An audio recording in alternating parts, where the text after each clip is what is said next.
Michelle Obama!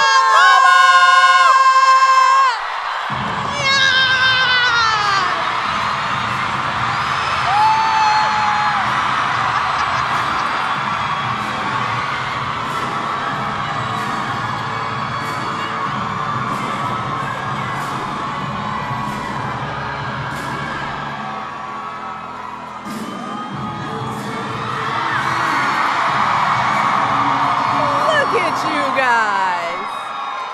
Well, hey. Oh my goodness.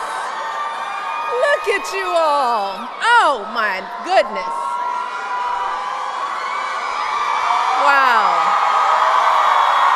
Thank you guys. Love you so much. Love y'all so much. All right. We've had you all here for quite some time now. We wanted to come to Atlanta because, well, we know y'all know how to throw a good party. And hasn't this been a wonderful evening? I mean, I've been in the back just watching everybody. I mean, oh, it's just so good to have everybody here tonight. And I want to thank all of my friends, all the folks who took time out of their busy lives to come here to be with Georgia, be here in Atlanta. Kerry Washington, Shonda Rhimes, Liza Koshy, Rita Wilson, Sierra, Victoria Monet, Blanco Brown, my girl Marseille Martin and Kelly Rowland, DJ D Nice, Ari Lennox. Oh, and of course, our hosts, Kaylin and Lene, didn't they do a great job? But most of all, I want to thank all of you, really. Yeah. And we have just 1 week until Election Day. 1 week. So, who's ready to make their voices heard? Yes. 1 week from tonight, all across the country, we are going to find out the leaders who will manage our cities and our schools and our neighborhoods. We will see which ballot initiatives went out. We will determine the makeup of the House of Representatives in the U.S. Senate. And I'm not sure if you've heard, but we'll also be picking the next president of the United States, too, yes. But tonight, I'm not going to get into any specific races or candidates because that's not what we do at When We All Vote. We are a nonpartisan, nonprofit effort designed to change our country's culture around voting. And I started When We All Vote 6 years ago because I wanted to make sure that someone was reaching out to the folks who have been left out or left behind in our electoral process, particularly young people and people of color. So, yes. So our goal is not to tell people who to vote for, but to instead encourage people to get registered, to give them the information they need to cast their ballot, and to make sure they have that they vote in every single election, not just presidential elections. Altogether, we've mobilized millions of people. We've helped drive the record-breaking turnout in 2020. We partied at the polls, we picnicked with the Roots, we've registered voters at NBA Summer League and organized at schools, churches, barbershops, you name it. So I want to give a big shout out to all the folks who put in the hard work to make that work possible. So I want to give a big round of applause to the When We All Vote voters, volunteers, staff, all of you all. Thank you. And to everybody who worked on tonight's celebration, thank you. And I also know that we've got a lot of folks here tonight who are stepping up to make their voices heard for the very first time. So let's give a big shout out to our first-time voters. Yes. Proud of you all. Now, all of you here tonight are the reason why I love this work. I love you. I love your energy. I love your passion. I love your commitment to this country. But I have to be honest. Sometimes I wish we didn't have to do this work at all. I'm always amazed at how little so many people really understand just how profoundly elections impact our daily lives. I'm astounded by how much coaxing and pleading it takes to get people to recognize how their vote is fundamentally connected to their own self-interest. Because that's really what your vote is. It is your chance to tell folks in power what you want. Look, voting affects everybody, but it especially affects you. So if you want your life and your future to look better, you gotta vote. Because in this election, every issue you can possibly care about is on the ballot. How much comes out of your paychecks in taxes, how much you pay at the grocery store, whether you can afford to ever buy a house, what kind of health insurance you have, who's making decisions about your reproductive health, how the government will deal with AI, America's role in the world. I could go on and on and on. And look, I get it. It can be intimidating and overwhelming to focus on these huge issues. And I know life is hard. Life be lifing. Really hard. People have enough on their plates just trying to get ahead or just trying to survive. And there are so many distractions that keep us all off balance. So much disinformation flooding our phones, so many lies to keep us uncertain and afraid. But I believe there are some deeper things going on here too. So many folks, particularly our young people, are struggling to find their footing in this world, battling higher levels of stress, anxiety, loneliness, frustration. More folks feel disillusioned, helpless to affect change in their own lives. That makes them increasingly more apathetic. And as a result, our priorities have gotten a little off whack. We got a lot of folks thirsty for likes from their followers, but uninterested in the needs of their communities. We got folks excited to vote on reality shows, but not willing to vote for their actual reality. Folks climbing up that ladder without thinking about who they step on along the way. And don't get me wrong, there is nothing wrong with being a little ambitious. There is nothing wrong with working hard to achieve big things in life. All of us are looking for some level of autonomy and control over our lives. But what I don't understand is how so many Americans of all races and backgrounds fail to understand that a healthy, functioning, engaged democracy is absolutely critical to our ability to live life on our own terms, people. Without a vibrant democracy, we don't have any say in shaping our futures. We don't have any ability to change anything at all. Our vote is our voice. It is our power. It is the key to our ability to express ourselves and build the community and the country we want to live in. And I know all of you here in this room get that, but I know it's not always easy to sell that message outside of these walls. A lot of folks out there are wondering if the political system has their best interests at heart. Folks feeling unheard and fed up. Folks resigned to the idea that nothing's ever going to change, that voting and elections don't really matter, that the folks in charge don't care about us, and that maybe the only way to get folks to listen is to not vote at all. And I'm sure all of you have heard these kind of conversations from the folks in your lives. And to tell you the truth, these feelings are not irrational. They come from a valid place. Look, I love this country to death, but we all know we've got a lot of work left to do.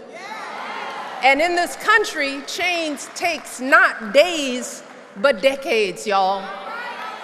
So that can be frustrating. So it's natural to wonder if anyone hears you, if anyone sees you. It is healthy to push your leaders to be better, even to question the whole system. But our job, not just at When We All Vote, but as Americans who care about our brothers and sisters, is to stop the spiral of disillusionment and apathy. It's our job to show folks that two things can be true at once: that it is possible to be outraged by the slow pace of progress and be committed to your own pursuit of that progress. It is possible to be disheartened by what's happening and still choose to do everything in your power to make it better, to speak out, to organize, to donate, and yes, vote for the person you believe is the best candidate for your goals.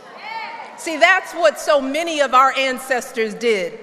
The generations who were isolated and denigrated and violated, yet nonetheless believed Dr. King when he said that we can hew out of the mountain of despair a stone of hope. The folks who always recognized that no matter how bad things were, here in America, the primary road to building real power or dismantling someone else's runs straight through the ballot box. Look, I am not a politician, and I will never be. Ever, ever. But for the past couple of decades, I have seen exactly how power works, y'all. I have sat at tables with some of the most powerful people in the world. And let me tell you, a lot of these people sitting at those tables have absolutely no clue what your lives are like, especially if you don't come from money or you come from a different background than them. Many of them go their entire lives without ever crossing paths or having a single conversation with folks who are different from them. Folks a lot like all of us here tonight. So let me tell you something. They could not care less about your apathy. In fact, they welcome it. They welcome it. They are happy to be in full control of this game. That's why every single person who has real power in this world, they are fully engaged in the political process. Every CEO and billionaire and corporate board president, they follow the news obsessively. They hire lobbyists to fight for their interest. They donate to the candidates they seek to influence. You all hear me now? This is what I'm telling you. They donate on both sides of the aisle if it's in their interest. And you better believe that they vote in every single election because they know how critical elections are to maintaining and building their power base. And when we don't vote, they assume that not only do we not care, but that we are happy to hand our power over to them. Happy. And what a lot of non-voters don't understand about real power is that our absence doesn't make those in charge hear us any better. Instead, our absence is taken as our consent. They take our indifference as part of their mandate to do whatever they want. That has always been the truth of how this country runs. The process goes on with or without you. Decisions are made, judges appointed, laws enacted. So when you're talking to folks out there who are considering sitting on the sidelines, I want you to tell them about how this system really works. Throw some history on them. Tell them about what happened in 1968. Yeah, that's when I was a little girl. Y'all weren't even around. In that election, folks were so fed up with America's presence in Vietnam, they chose to not vote at all in that election. Now, we don't know if those folks would have swayed the election, but here's what happened next. We didn't wind down the war. The U.S. expanded it. Thousands more Americans died on the battlefield, and many folks in Vietnam, Cambodia, Laos were killed too. And then I want you to tell them about the presidential election in 2000. Still, many of y'all weren't alive then either. People actually thought a good way to pick our president was to choose the guy they'd rather have a beer with. A beer with. A beer. Like today, folks thought it didn't make a difference who was in the White House because none of it really mattered. So a lot of folks chose to stay home. And barely half of the voting age population cast a ballot in that election, by far the lowest rate this century. And almost 100,000 people voted for a third-party candidate who had no chance of winning. Some voted for that candidate because they wanted to stick their thumb in the eye of the status quo. Does that sound familiar? Because they thought, what difference does one vote make, right? Well, the entire presidency in that election was decided by 537 votes in Florida. 537 votes in one state. And as I said, the folks who win power take a victory of any size as a mandate. In the years that followed that election, America chose to invade Iraq, which led to Americans losing their lives in that war for the next 8 years. The LGBTQ community was used as a political wedge, with states across the country banning gay marriage. An assault weapons ban expired, putting weapons like the AR-15 back on the streets, some of which have made their way into our schools. So if you're talking to anybody who thinks elections don't matter, ask them if any of those things do matter. War, social justice, gun violence. Or maybe ask them another question. Ask them to list the policies that have been changed by people who didn't vote. Ask them the name of one single community that's been improved by people who were uninvolved. And let me tell you, they will not be able to do it. And if they respond by saying that they can't trust the government or that all politicians are the same, ask them where they're hearing that nonsense from. Because the folks who are whispering that stuff into their ears, I guarantee you do not have their best interest at heart. The videos they're fed on social media, the algorithms on their phones, some guy on a podcast, those things are designed to make folks feel alienated. They're run by those same people in power who want to profit from your distraction. So y'all, you have a choice. You can listen to them, you can fold your arms and stay home, or you can listen to me.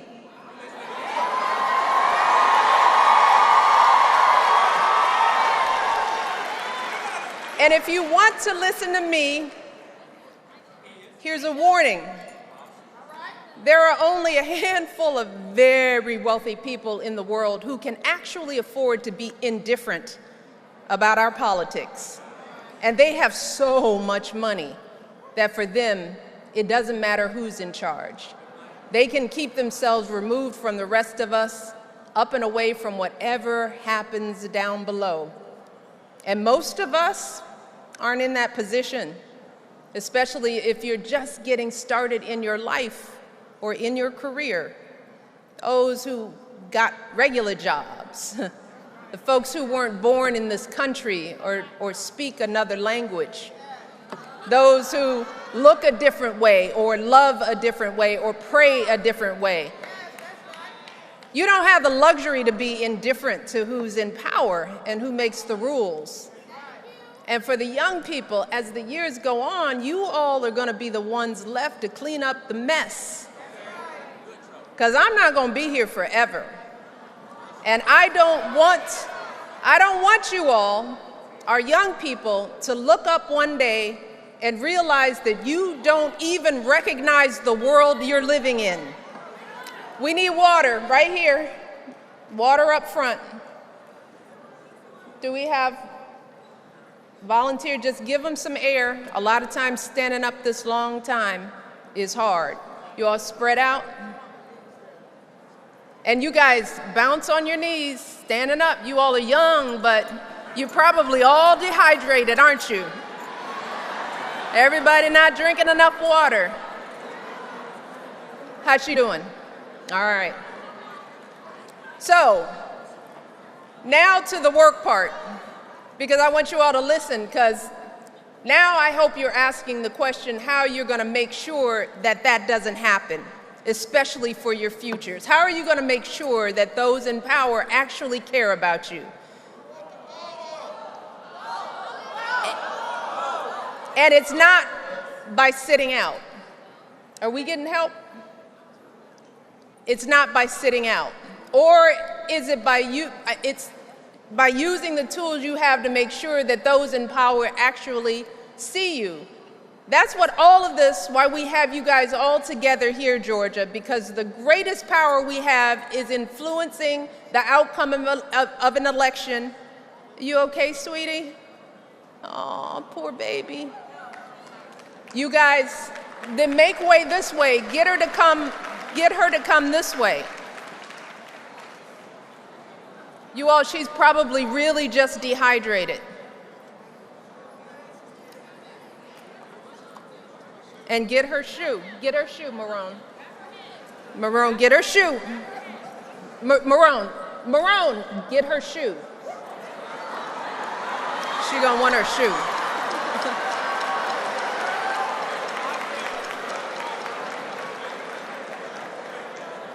You all, thank you. Thank you for looking out. All right. See, in the end, what matters is community. All of this, you know, and when we're talking about voting, we're talking about protecting our community, protecting the people that we love. And the greatest power that you have in this is in influencing the outcome in this election is really figuring out your community. It's focusing your efforts on your own camps. Because when it comes to getting people engaged, when it comes to convincing someone to get out and vote, folks tend to listen to people they actually know. I mean, that's one thing we've really learned. I mean, celebrities and famous people, they're wonderful. And thankfully, we've got so many who are focused and they're willing to come out and spend their time. But you've heard it. Some people will tell famous people, shut up and sing. Don't tell me what to do. So there's only so much we can do for people who we don't know personally. But people in their day-to-day orbit, people that they share a connection with, you can have an impact. So I want you all to look around in your own circles, the tables you sit at, the relationships you have, and ask those folks, what's your voting plan?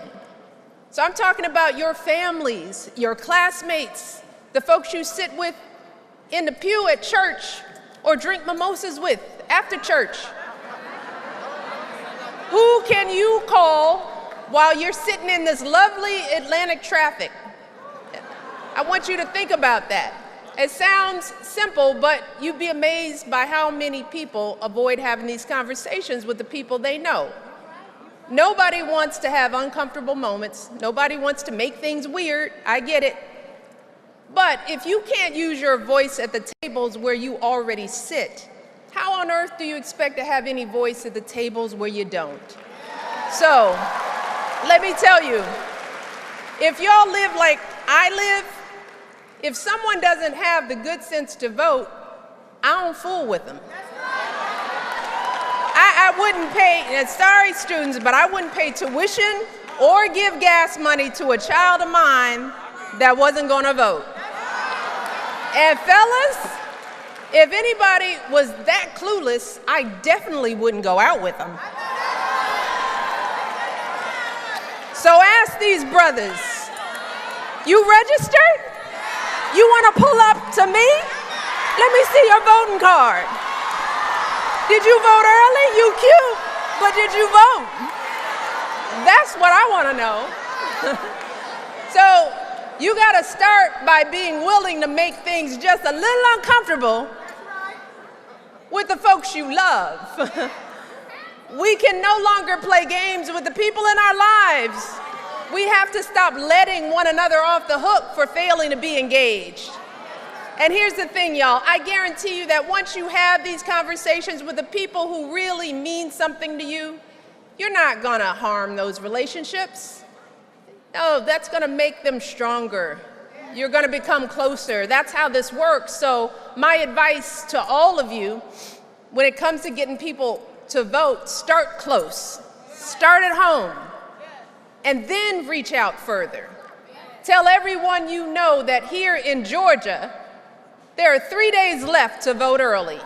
All across the state, as you've heard over and over again, you can vote early until November the 1st. So just go to whenweallvote.org to find the locations that are convenient for you. And of course, as you've heard, you can vote from 7 a.m. to 7 p.m. on Election Day. So make your plan, Atlanta. And if you've already voted, which I heard backstage that a lot of you have, then so now you got a whole week to build your voting squad. I want you to reach out, you heard this, reach out to at least 3 people. 5 to survive and 10 to win, was that it? Did I get it right? Who might not vote, find those people, you know them. You know them. You got a friend, I know y'all do, a couple of knucklehead friends who are talking about not voting. You got to find them and shake them up because you know how close this election is going to be. 4 years ago, the presidential race in Georgia was decided by less than 12,000 votes. And when you break that down, y'all, this is the point you got to hear. When you break 12,000 people down across precincts, that's just 4 votes per precinct. So these numbers that we're talking about, 3, 5, 10, that's real. The same year in Iowa, there was an entire congressional district decided by just 6 votes. 6 votes. That's your group chat. That's half your fantasy football league. So maybe, just think about it, maybe you and your crew can decide the next congressperson or state senator from your area. And since you've got the honor of living in the great state of Georgia, a swing state, maybe, think about this, y'all. If you go out and get a crew together, you can decide who sits in the Oval Office. You can decide that. The power is in your hands. It really is in ways that you don't even realize. Not just in this election, but in every election after, because this work doesn't stop. The folks who are making it harder to vote certainly don't stop. You all have seen and heard about the shenanigans that some folks in this state have been trying to pull, the folks trying to make it harder to get your vote counted, the folks trying to allow a few unelected officials to wipe out the votes of entire precincts and sway the whole election. And thankfully, those rules have been overturned for this election. But who knows what's coming for the next one? So we have to stay vigilant, y'all. We have to stay organized, and we have to stay engaged even after Election Day. Because we don't just need to protect our democracy, we need to improve it, y'all. And that's a forever proposition. And that's the beautiful thing about this country, that we have always had the opportunity to make things better. That's been our story since our founding, a story that's so often been written by the good people right here in Georgia. So if we're going to do our part here in our time, we've got to stay engaged. We got to hold our elected officials accountable. We got to stand up and speak out and sit in when it comes to it. But most of all, we've got to vote in every single election at every single level, because these things don't work if we don't do them every again and again and again. You can't just do this once in a while. That's why we vote, all of us, all the time. Because when we vote, we choose to push forward our own progress. When we all vote, and we choose to bend the curve toward what we believe in. When we all vote, we choose not just the trajectory of our city, our state, our country, we're choosing the trajectory of our own power. And I don't know about you, but I think we have a pretty powerful crew right here in front of me. I am so impressed with you all. I am so proud of you all. We are going to hear from Georgia on November the 5th, aren't we? I want you all to stay hopeful, stay empowered, because we always have your back. Michelle and Barack Obama, we love you all to death. Vote early. Get all your friends to do the same. We can move our communities and our country in the direction we want them to go. So let's get this done, Georgia. I love you all.